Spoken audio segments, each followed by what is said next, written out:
Good. Again, excited to be out, and guys are moving around well. Again, we bumped spring ball up.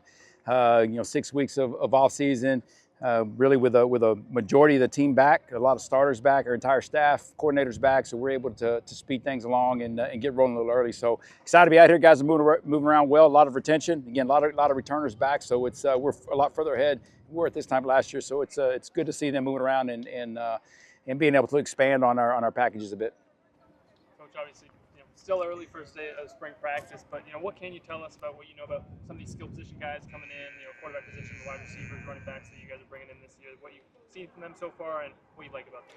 Good. I mean, a lot of it come from similar systems, and we've done a lot so far leading up to spring ball with our skills and things. So they've picked up the offense well. Of course, Garrett coming in ran the exact same system at Oklahoma State, so a lot of familiar terminology, familiarity with Coach H as well. So, but again, everything's been in shorts. Guys have looked good in shorts. So now we're getting a couple days in helmets to fine tune some things. It'll be first day in pads on Thursday, and that's when a lot of movement will start happening.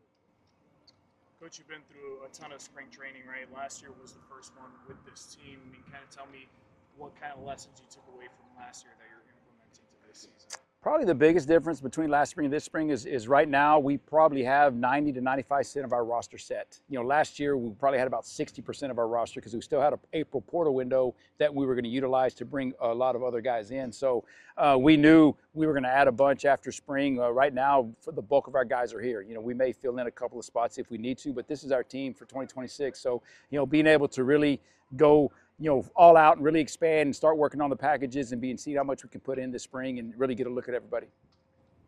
Coach, I was wondering if you could take us on both sides of the ball. What is the biggest thing you're looking for in the spring on the offensive side, and then vice versa on the defensive side? Really execution, the fundamentals. Looking back, there was we did a lot of good things in 2025, but there were so many things we did not do well. We overcame them with playing our tails off and great effort. But really to take that next step, really to raise the standard, really try to fine tune those fundamentals and get consistent across the board. And get a couple of pieces answered really at corner position and safety there, and a couple of guys up front D-line wise.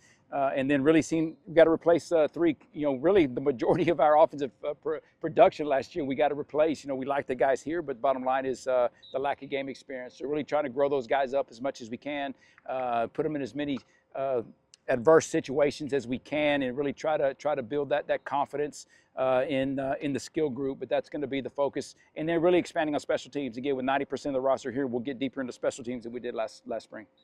Among the guys that are coming back this year, second-year players, who do you feel like really emerged, taking another step forward just as a leader in terms of a vocal guy for these new guys coming in? We got so many. We got 16 starters back, but really, Wes Thompson up front at the O-line. Of course, all the quarterbacks. Aiden's done a phenomenal job, and Tavian Cord offensively, and those guys were natural leaders last year. And then defensively, the linebacker core, TJ Neal at safety, all those guys. You got 9 starters back on defense, so a lot of familiarity there, and really being able to now, after getting through a season and kind of seeing the strengths and weaknesses of everybody, really kind of build a package around those guys coming back now that we know who they are.